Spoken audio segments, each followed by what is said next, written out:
Grandma, I don't feel safe here.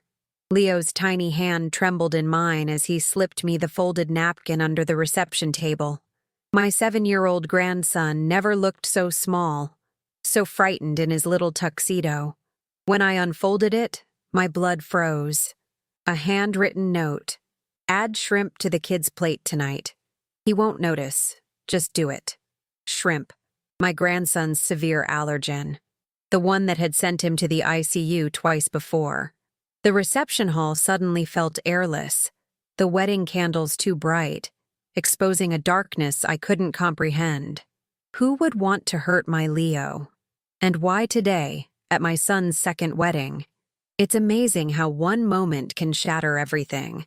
5 seconds before, I was just a proud mother watching her son marry his perfect match. 5 seconds after, I was a grandmother staring at a murder attempt scribbled on hotel stationery. Good to have you here with me. If you're already hooked, leave a like and comment your city and state so I can find you in the comments. I want to see how far our stories reach. The wedding band played on, champagne flowed, and my daughter-in-law-to-be, Vanessa, smiled like the perfect bride, white teeth gleaming beneath a veil that cost more than my first car. Meanwhile, I'm sitting there with evidence that someone in this room wanted my grandson dead, or at the very least, hospitalized. I looked around the grand ballroom. 200 guests, most I'd never met. My son James beamed at his new bride, completely unaware. Leo's mother, James's first wife, Michelle, couldn't attend, away at her sister's medical emergency. Take care of our baby, she had texted me that morning. You're the only one I trust completely. Those words now weighed like stones in my chest. It'll just be for a few hours, James had promised when he asked me to watch Leo during the reception. Vanessa's planned everything perfectly. Yes, perhaps too perfectly. The waitstaff moved between tables with military precision. Who had written this note? And who was it meant for? I scanned the room for familiar faces. James's college friends, my few relatives, Vanessa's large extended family who had flown in from everywhere. I squeezed Leo's hand back. Are you okay, sweetie? I whispered. His small body trembled beside me, eyes darting nervously toward his new stepmother at the head table. She doesn't like when I talk to Daddy too much, he whispered. Says I take all his attention. A waiter approached our table, smile fixed in place. Special meal for the little man coming right up, he announced cheerfully. I clutched the note tighter in my fist. Actually, I said, there's been a change. He'll have what I'm having. The waiter's smile flickered, but he nodded and moved on. Leo's small hand squeezed mine again, his blue eyes, identical to my son's, wide with fear. Grandma, he whispered, can we go home now? 5 minutes into my son's wedding reception, and I faced an impossible choice. Expose a plot here, in front of everyone, or quietly remove Leo from danger and investigate later. The candles on the centerpiece flickered, casting strange shadows across the white tablecloth. Under that perfect cloth, my grandson's fingernails dug into my palm. Sometimes maternal instinct screams so loudly it drowns out all social niceties. I'd raised James alone after his father died when he was just 10. I'd protected him through bullies, broken hearts, and bad decisions. Now, with one small piece of paper, I realized I'd have to protect him again. This time, possibly from the woman he'd just vowed to spend his life with. Cake cutting in 15 minutes, the wedding planner announced cheerfully, unaware that I sat clutching evidence of something sinister beneath her perfectly orchestrated celebration. Leo's breathing quickened beside me. She said you wouldn't believe me, he whispered. She said nobody would. In your place, would you speak up right away or wait for more proof? Comment, speak, or wait. 6 months earlier, James had introduced us to Vanessa at Sunday dinner. Her perfect smile and designer handbag somehow too polished for our modest home. She works in pharmaceutical sales, he'd explained, as she complimented my outdated curtains with the practiced grace of someone who notices everything. We met at a conference in Phoenix. Leo had been quieter than usual that night, pushing food around his plate. When Vanessa touched his head, he flinched so slightly you could miss it if you weren't watching closely. I was always watching Leo. After losing his mother to divorce when he was 4, the boy had developed a sensitivity I recognized. The vigilance of a child who's learned the ground can shift beneath him without warning. Leo and I are going to be great friends, Vanessa had declared, though she'd barely spoken to him all evening. I always wanted a son. The whirlwind romance moved faster than I could process. Within 3 months, they were engaged. Within 5, venues booked. Vanessa took over James's life with an efficiency that both impressed and unsettled me. She rearranged his apartment, updated his wardrobe, and somehow convinced him that Leo's weekend visits should be shortened to give them newlywed time. "Mom, she's just organized," James would say whenever I expressed concern. "After everything with Michelle, don't I deserve someone who makes life easier?" Michelle and I had remained close despite the divorce. She was a good mother, perhaps too protective, monitoring Leo's severe allergies with a vigilance some might call extreme. "The school thinks I'm paranoid," she'd confided once. But they didn't see him stop breathing in my arms when he was 3. The engagement period brought subtle changes in Leo. He called less, and when he visited, he'd check his words carefully as if rehearsing answers. "How's Vanessa treating you?" I'd ask. "Fine," he'd reply with a tight smile that belonged on a diplomat, not a 7-year-old. 2 weeks before the wedding, Leo came to stay with me while Michelle attended her sister's surgery. We baked cookies, careful to keep his allergen-free ones separate, and I noticed bruising on his wrist. "What happened here, sweetheart?" I asked casually, though my heartbeat quickened. "I fell," he said too quickly. "At the playground." That night, I heard him crying in the guest room.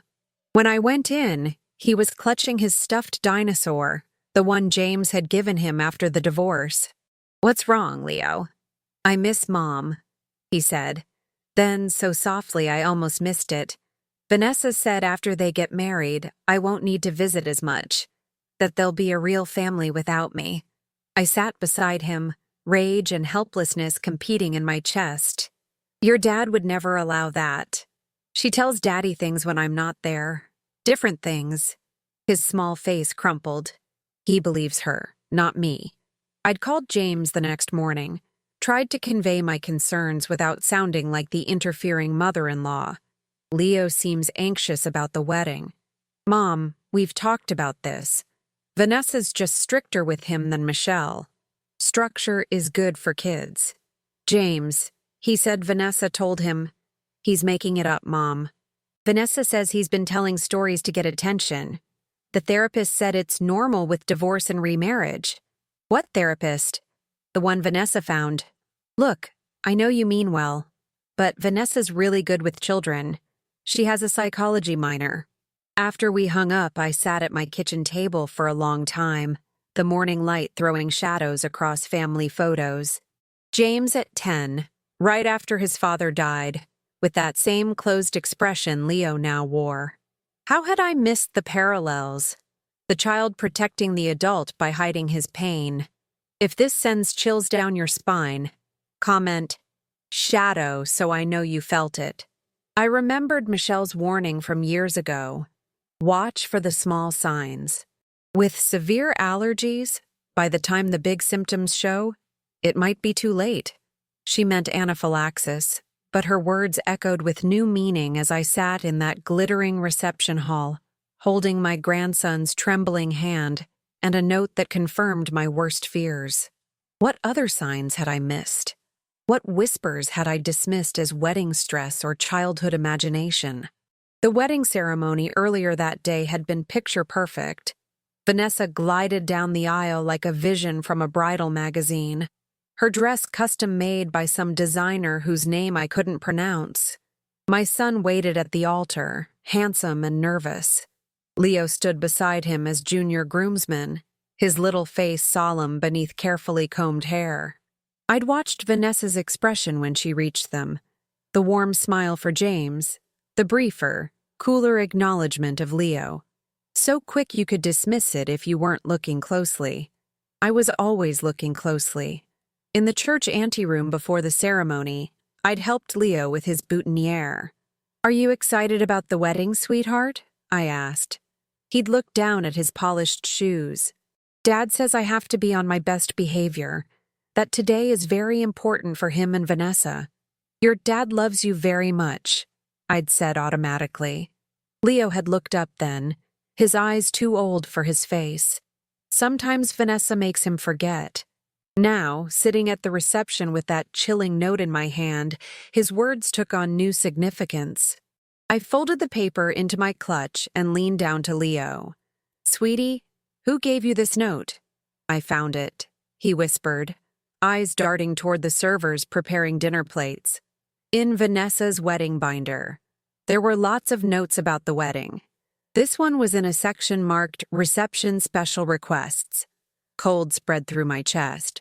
This wasn't some cruel prank or misunderstanding. This was premeditated. I looked toward the head table where my son sat beside his beautiful bride, her hand possessively on his arm as she charmed his best man with some anecdote. "Leo, has Vanessa ever given you food you're not supposed to have?" He nodded almost imperceptibly. "Last week when I stayed overnight. She made cookies and said they were special allergy-free ones. They tasted funny, and my tongue got itchy. I spit it out when she wasn't looking because I remembered what Mom always says. Did you tell your dad?" "Vanessa told him I was making it up because I didn't want them to get married." His voice cracked. "She cried, Grandma. And then Dad got mad at me." Dinner service began, each plate arranged with artistic precision as waiters delivered them with choreographed efficiency. I caught our waiter's eye as he approached with 2 plates. "Excuse me, what's in the children's meal tonight?" I asked, trying to keep my voice casual. "Chicken tenders, madam, with a special sauce on the side." He smiled at Leo.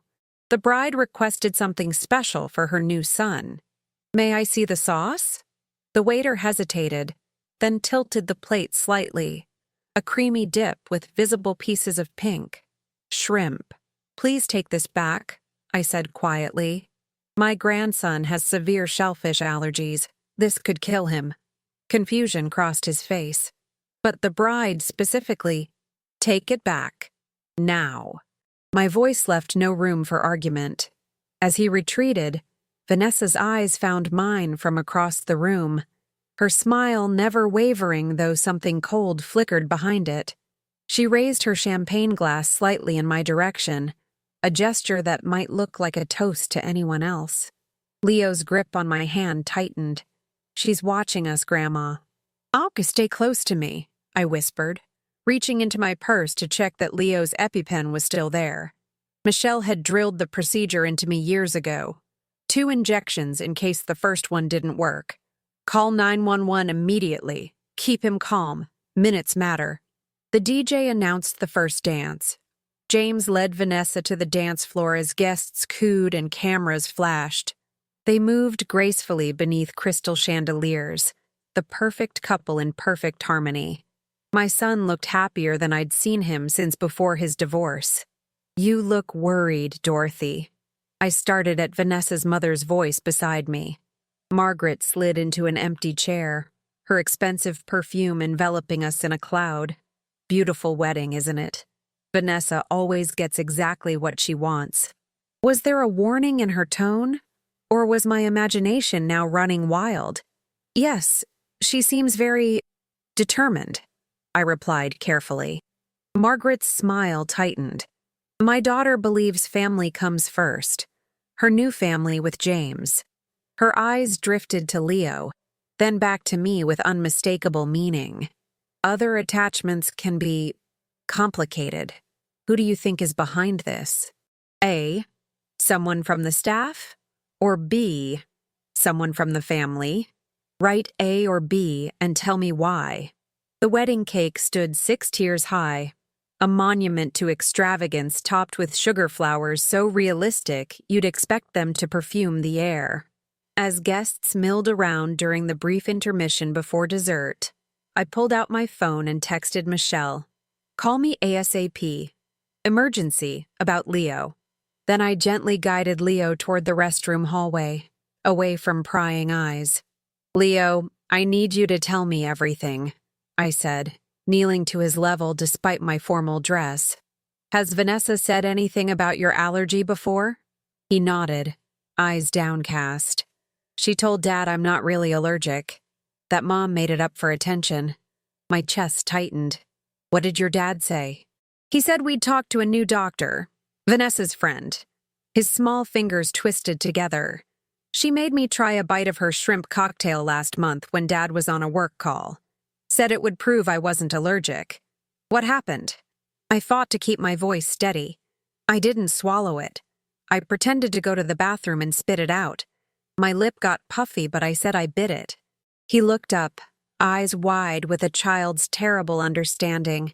"She looked disappointed, Grandma." The floor seemed to tilt beneath me. This wasn't ignorance or carelessness. This was deliberate.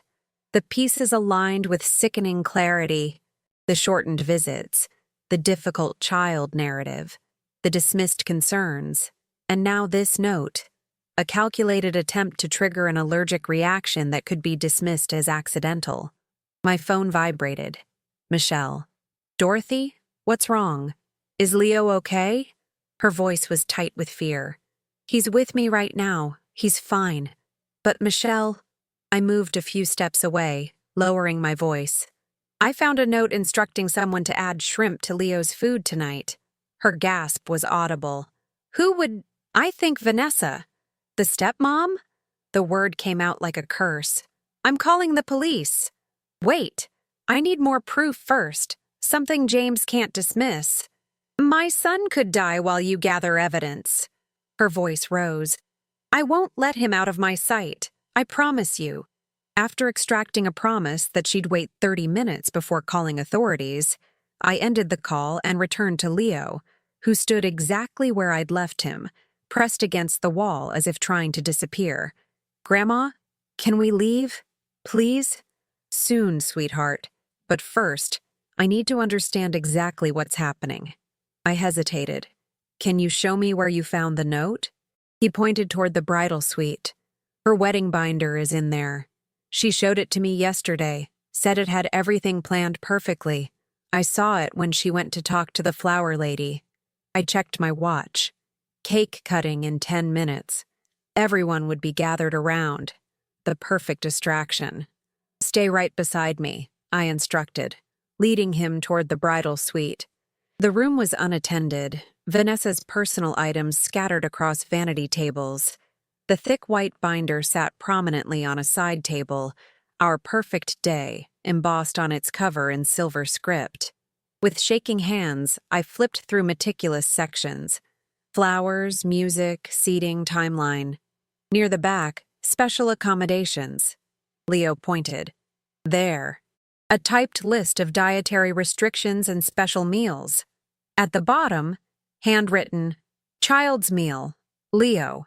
Regular chicken tenders, specialty sauce, chef's note, contains shellfish. Reassured by bride this allergy is fictional per father." My hands trembled as I took photos with my phone. In the adjacent section labeled contingencies, another note. "If any issue with child during reception, private room prepared in East Wing. Bride's instructions, no hospital unless absolutely necessary. Family doctor, Dr. Whitman, on call." Cold sweat broke out across my forehead. They had planned for a reaction. They had expected one. A noise from the doorway made us both jump. James's best man, Ryan, stood staring at us with narrowed eyes. "What are you doing in here?" he asked, gaze moving from the open binder to my phone. "Leo needed to use the bathroom," I lied smoothly. We got turned around. Ryan's expression remained suspicious. "Cake cutting's about to start. Vanessa's looking for the kid." "We'll be right there," I assured him, guiding Leo past. As we walked back toward the reception, Leo's hand cold in mine, Ryan called after us. You know, Vanessa mentioned you might try to cause problems today. Said you've never supported their relationship. I turned slowly. What exactly did she tell you, Ryan? That you're overly attached to Leo?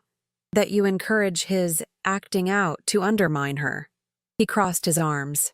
James finally has someone who makes him happy. Don't ruin this for him. If this makes your stomach drop, comment table, so I know you felt it. The 5-tier wedding cake gleamed under spotlights as guests gathered for the cutting ceremony. Vanessa's smile remained flawless as her eyes tracked us returning to the ballroom, Leo clutching my hand. James stood beside her, champagne glass in hand, laughing with his new father-in-law without a care in the world. My phone buzzed again. Michelle, police want evidence. Proof it's intentional. I had the photos now. But would it be enough? Would James believe documentation over his new wife's tears? I thought of all the times Leo had misunderstood or exaggerated since Vanessa entered their lives. I guided Leo back to our table, hyper-aware of the waitstaff moving around us, refreshing drinks, clearing plates. Any of them could have that note with instructions. Any of them might be moments away from following those instructions. I couldn't watch everyone. Where were you? James appeared beside us, his tone casual but his eyes concerned. Vanessa was worried. Before I could answer, Vanessa glided up, wedding dress rustling. There's my boys, she cooed, placing one manicured hand on James's arm, the other moving to rest on Leo's shoulder. He stiffened beneath her touch. Leo wasn't feeling well, I said, watching her face carefully. Too much excitement. Poor baby. Her sympathy sounded perfect. You know what might help? Some cake. I made sure they made a special piece just for you, Leo. Leo's eyes met mine. Silent communication passing between us. Actually, I interjected, I think he's still feeling queasy. No cake for now. Vanessa's smile tightened almost imperceptibly. But it's his favorite flavor. Isn't it, Leo? Her fingers pressed into his shoulder. Tell Grandma how excited you were when we picked it out. I don't remember picking it out, Leo whispered. Vanessa laughed, a musical sound that drew smiles from nearby guests. Kids, such short memories. Remember, sweetie, when we went to the bakery tasting? James frowned. Wasn't that when Leo stayed with Mom because he had that stomach bug? For a split second, Vanessa's perfect mask slipped. A flash of calculation, recalibration. Then, smoothly, oh, you're right, honey. I'm confusing it with when we discussed it at home. Leo said he loved chocolate with raspberry filling. I'm allergic to raspberries too, Leo said quietly. The silence that followed felt like glass about to shatter. James looked between his son and his new wife, confusion clouding his features. No, you're not, buddy. Just shellfish. He got a rash from raspberries last summer, I reminded him. The pediatrician said to avoid them until further testing. Vanessa's laugh trilled again, but sharper now. All these alleged allergies. My goodness, it's hard to keep track. Perhaps we should simplify things. Her eyes locked with mine, something cold and determined in their depths.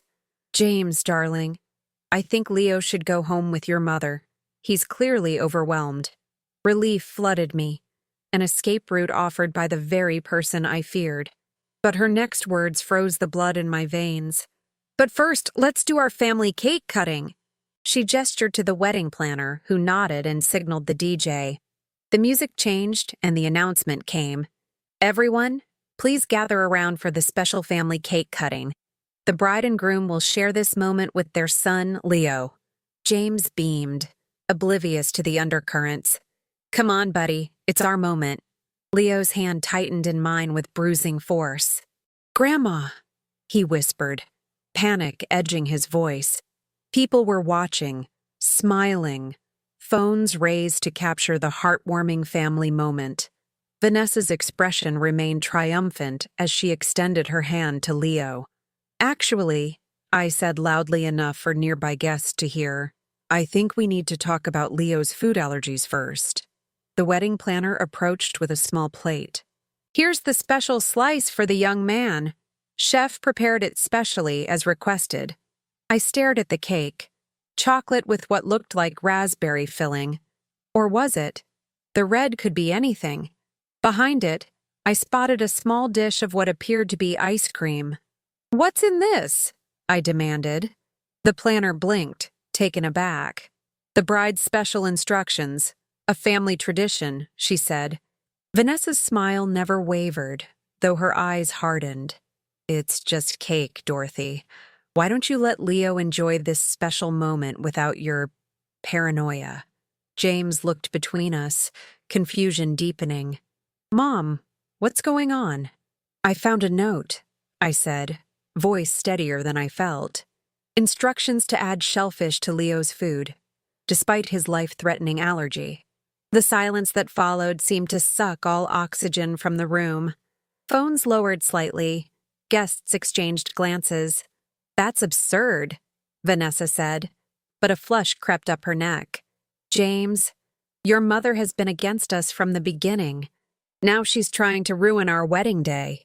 Leo trembled beside me.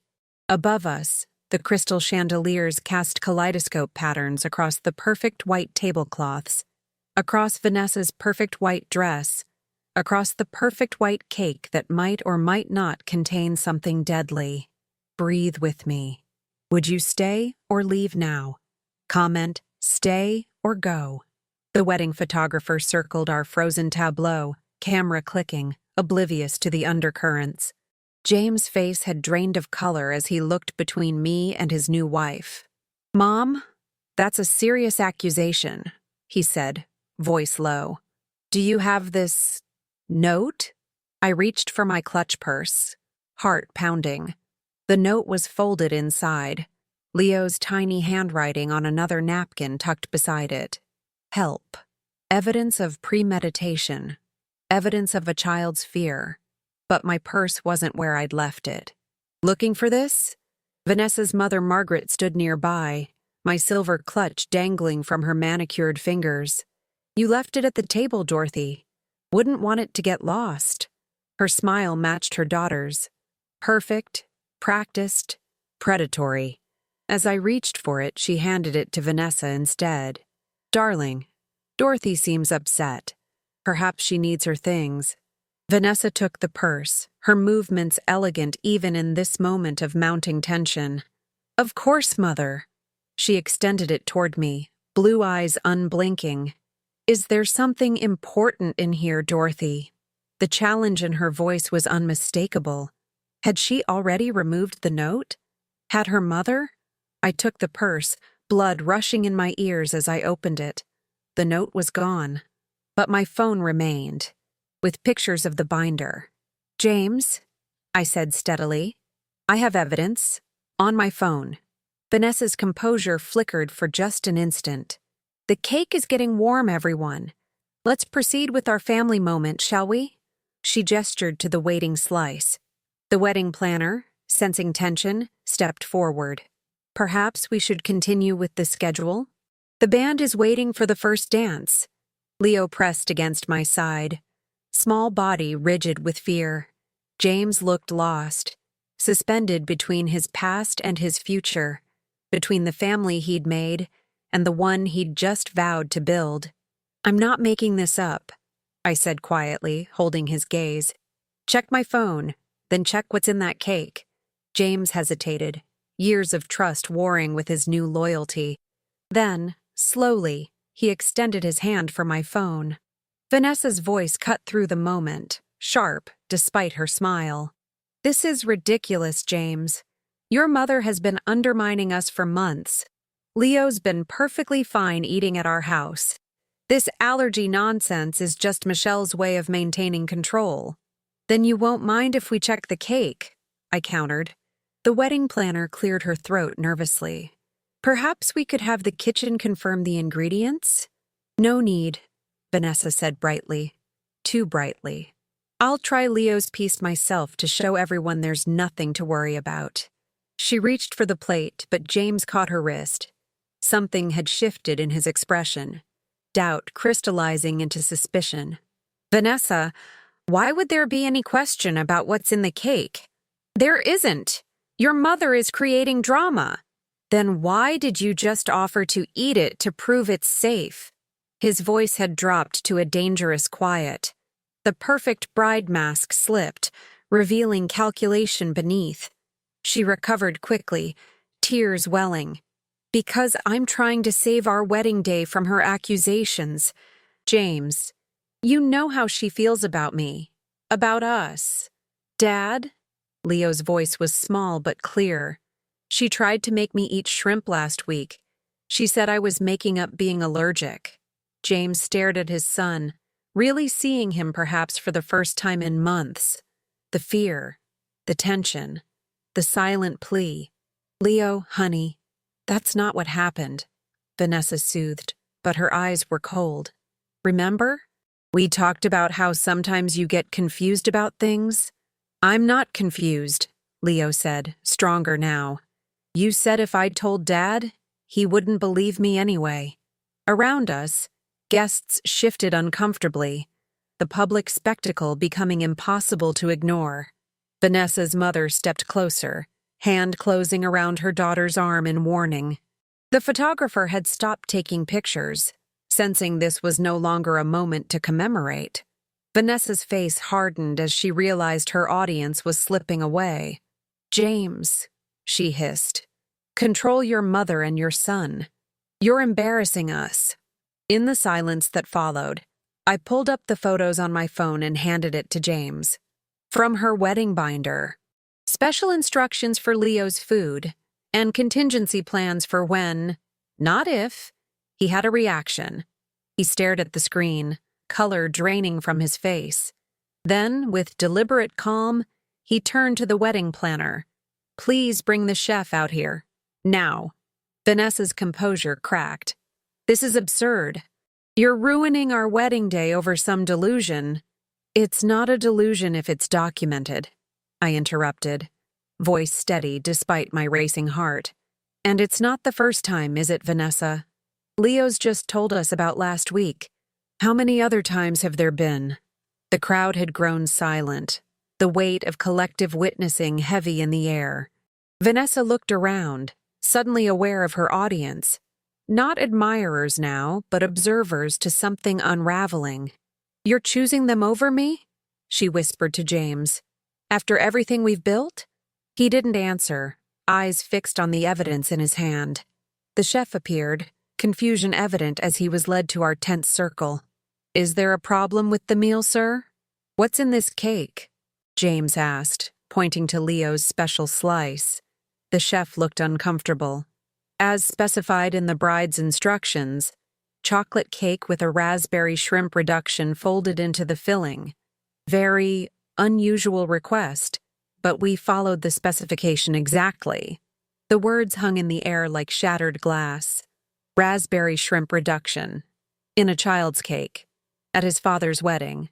For one heartbeat, the entire reception hall held its breath. Then James turned to Vanessa, his face transformed by a fury I'd never seen before. You put shellfish in my son's cake? After knowing his allergy could kill him? Vanessa's mask of bridal perfection collapsed entirely. It's not real. Michelle made it up for attention. The boy's fine. He's just been coached to... He spent 3 days in the ICU when he was 4. James cut her off, voice rising. I watched him stop breathing in my arms. I held him while they jabbed him with epinephrine. It's in his medical records. Guests began to murmur, phones now capturing a very different kind of wedding memory. Vanessa's eyes darted around the room, calculating damage control even now. James, darling, she tried again, reaching for his arm. This is clearly a misunderstanding. I would never... Save it. He stepped back, physically recoiling from her touch. The note my mother found, the instructions in your binder, the chef's confirmation, your own mother's involvement. His voice broke. Were you trying to kill my son? Margaret stepped forward, her socialite composure unruffled despite the escalating scene.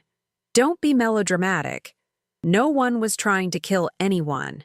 Vanessa simply believes, as many do, that children today are overdiagnosed. This was merely a controlled test. A test? I couldn't contain myself any longer. A controlled test would be done in a hospital with doctors present, not at a wedding reception with alcohol flowing and the nearest hospital 20 minutes away. The wedding planner had gone pale, phone clutched in her hand. Should I call someone? Yes, James said without hesitation. The police. A collective gasp rippled through the crowd. Vanessa's facade cracked completely, her voice rising to a shriek. You can't be serious. Over a misunderstanding about cake? James, think about what you're doing. I am thinking, he said, each word precise and cold. I'm thinking about what would have happened if my 7-year-old son had eaten that cake. I'm thinking about how you've systematically tried to alienate him, dismiss his health needs, and make me doubt both him and my ex-wife. I'm thinking about what kind of person plans this on her wedding day. Leo pressed against my side, watching his father with a mixture of relief and awe. James knelt down to his son's level. Leo, buddy, I am so sorry I didn't listen to you, that I didn't see. His voice cracked. Can you forgive me? Leo threw his arms around his father's neck, burying his face against James's shoulder. The embrace seemed to break something open in my son, the shell of the man he'd been becoming under Vanessa's influence crumbling away. Vanessa's mother stepped between them and the chef, who still stood awkwardly holding the deadly cake slice. This is getting out of hand, she said sharply. James, let's discuss this privately. I'm sure we can come to an arrangement that doesn't involve authorities. An arrangement? James looked up, Leo still in his arms. What kind of arrangement did you have in mind for attempted harm to a child? Margaret's smile tightened. Don't be dramatic. No harm was done. And think of the scandal, the gossip, your career, your reputation. Is that what you want? Over cake? I watched my son's face, saw the moment when understanding dawned. This wasn't about cake. This was about a systematic campaign to remove Leo from his life, to create a new perfect family without the complication of his first marriage. And these people, these polished, wealth-obsessed people, thought it could all be negotiated away like a business deal. Yes, James said simply. Over cake. Over my son. Vanessa lunged forward suddenly, grabbing for my phone still in James's hand. Give me that. You have no right to those photos. In her white fury, she knocked against the chef, sending the plate with the contaminated cake flying. It landed with a splat against Leo's suit jacket, smearing down his small chest. Time seemed to freeze. All eyes fixed on the red filling now staining the child's clothes, the physical evidence of what had almost happened, what had been planned to happen. Vanessa's face contorted. The beautiful bride transformed into something unrecognizable. This is your fault, she screamed at Leo. If you weren't such a problem, such a constant burden. That's enough. James's voice cut through her tirade. He handed Leo to me, then turned to face his bride of less than 2 hours. We're done here. The wedding planner's phone was at her ear. Yes, police please. At the Westfield estate. Possible. Attempted poisoning of a minor. Have you ever trusted someone and regretted it? No names. What did you learn? Your comment could save another family. Security guards appeared at the edges of our group, summoned by the wedding planner's discreet signal. The murmuring of guests had become a dull roar as people realized they were witnessing not just a family disagreement but potentially a crime. Phones recorded openly now, society's instinct to document overriding any sense of propriety. Vanessa backed away from the approaching guards, bridal train dragging through the smeared cake on the floor. Her perfect makeup had begun to run with angry tears. black streaks marking her face like war paint. "You're choosing that woman's brat over me? After everything I've done for you?" she hissed at James. "Do you know how hard I've worked to make this life perfect?" "Perfect?" James echoed, looking around at the shattered remnants of the wedding. "You call trying to harm my son perfect? He's the only thing standing between us and happiness." The words burst from her like poison finally allowed to drain. "He's always there, always needing, always reminding you of her. I just wanted him gone for a few days. Just long enough for you to see how good life could be without the burden." The raw truth of it silenced the room. Even the security guards paused, faces grim. Margaret stepped forward, trying to salvage control. "Vanessa, that's enough. Let's go." She turned to the stunned guests with a brittle smile. "A misunderstanding, blown out of proportion. Please enjoy the rest of your evening." But it was too late for damage control. The chef had backed away, hands raised as if to dissociate himself from the entire situation. "I followed the instructions exactly as written. I have the order slip with the bride's signature. I thought it was some kind of joke or test. I never imagined—" "You never imagined someone would actually serve known allergens to a child?" I couldn't keep the disgust from my voice. "And yet you prepared it anyway?" He flushed. "I questioned it. The mother of the bride assured me it was fine." All eyes turned to Margaret, whose perfect composure finally cracked. "Oh, for heaven's sake. The boy wouldn't have died. A little discomfort, perhaps, to prove once and for all that these allergies are nothing but attention-seeking. Then we could all move on without this constant drama." James stood motionless, staring at these strangers he'd welcomed into his life, into his son's life. "You were willing to risk my son's life to prove a point? Risk? Please." Margaret waved a dismissive hand. "My Vanessa has been managing the situation beautifully. Building a proper family requires sacrifice, commitment. The boy needed discipline, structure." His mother coddled him into these conditions. We were simply revealing the truth. Leo, still in my arms, whispered against my neck. "She called me defective, Grandma. Said Daddy deserved a real son, not a broken one."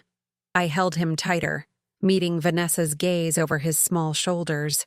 "You won't hurt him again," I said, each word clear and hard as crystal. "Not ever." Sirens wailed in the distance, the police responding to the wedding planner's call. Vanessa seemed to deflate, the fight draining out of her as reality set in. "James?" she tried one last time, voice softening to the manipulative purr that had likely worked so often before. "Think about what you're doing. This is our wedding day. We can work through this. I'll go to therapy. We'll find better doctors for Leo. I'll try harder." For a moment, I saw James waver. The pull of the perfect life she'd crafted for him, the promise of simplicity and status, tugged visibly against his paternal instinct. Then Leo shifted in my arms, turning tear-stained eyes toward his father. No words, just the silent plea of a child who needed protection. James straightened, resolution hardening his features. "The marriage is over, Vanessa. I want an annulment." "An annulment? After everything I've invested in you? In us?" Her voice rose again, control fully shattered. "You were nothing when I found you. A divorced dad with a sickly brat and a going-nowhere career. I made you someone. I elevated you." "You tried to poison my son," James said simply. The police entered the ballroom, directed by staff toward our group. The remaining guests parted like a sea, shock and fascination mingling on their faces. In the sudden quiet, Vanessa's mother made one final attempt. "Officers," Margaret stepped forward, social confidence radiating from her expensive ensemble. "There's been a misunderstanding. A family disagreement that's gotten out of hand. No need for official involvement." The senior officer looked between us. The bride in her stained gown, the groom's stony face, the tearful child in my arms, the plate of contaminated cake still visible on the floor. "We received a call about attempted harm to a minor," he said evenly. "Is that the minor in question?" He nodded toward Leo. "Yes," James and I said simultaneously. "And the alleged harmful substance?" James pointed to the fallen cake. "Shellfish hidden in the cake. My son has a documented severe allergy. It was intentional." The officer's expression darkened. "Ma'am," he addressed Vanessa, "I'm going to need you to come with us to answer some questions." "This is absurd!" Vanessa's voice spiraled higher. "It was just cake. It's my wedding day." "Ma'am, please come with us quietly. For our Black community, protection is life. What advice would you leave for this family? Write with care. This is a space of support." The remainder of what should have been a joyous reception dissolved into statements given to police officers in separate corners of the ballroom. Guests departed in murmuring clusters, the scandal providing gossip fodder that would last for months. The wedding planner moved mechanically through shutdown procedures. Her perfect event turned crime scene. Leo sat on my lap in a quiet anteroom. James beside us as a police officer gently questioned our grandson. The boy's voice strengthened as he recounted months of small cruelties, dismissals, and tests of his allergies. "She told Dad I was making up being sick when she gave me cookies with nuts," he explained. "But I saw her put the nuts in when Dad wasn't looking." James's face crumpled with each new revelation, the weight of his blindness pressing visibly on his shoulders. When the officer stepped away to consult with colleagues, he turned to his son. "Leo, I failed you," he said simply. "I wasn't listening. I wasn't seeing." Leo's small hand reached for his father's larger one.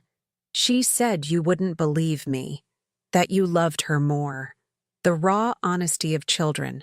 No cushioning, just truth. I watched my son absorb the blow, accept it. "I was wrong," James said.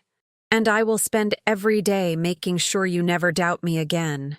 Outside the anteroom windows, we could see Vanessa being escorted to a police car, her white dress ghostly in the evening light. Her mother followed, arguing intensely with another officer. The perfect facade had crumpled completely, leaving only the ugliness beneath. My phone buzzed. Michelle, frantic for updates. I stepped away to call her. "Leo is safe," I assured her immediately. "Everything's being handled. James knows everything now." Her relief was audible, followed quickly by rage. "I'm calling my lawyer. I want full custody after this. James clearly can't—" "Michelle," I interrupted gently. "James was deceived too. He's devastated. Leo needs both of you right now." A long silence. Then, more measured. "I'm coming to get Leo. Tonight." "Of course." I watched my son and grandson through the doorway, heads bent together in quiet conversation. "But be gentle with James. He's just lost everything he thought he was building." After ending the call, I rejoined them as an officer explained what would happen next. Statements, possible charges of endangerment or attempted assault, restraining orders. "Will there be a trial?" James asked, voice hollow. "Possibly, but with the documentation and multiple witnesses, including catering staff, they may plead to lesser charges." The officer's face softened slightly. "Your son won't have to testify if you don't want him to." Leo had fallen asleep against James's chest, emotional exhaustion finally claiming him. In sleep, he looked impossibly small, vulnerable. The child both James and I had failed to protect adequately. "I should have seen it," James whispered, stroking Leo's hair. "All those times he said he didn't feel well after visiting. The behavior changes. The fear. I thought it was normal adjustment to remarriage." "She was very convincing," I offered, though the comfort felt hollow. We both knew better. "I chose her over my own son's word," James said, the self-loathing thick in his voice.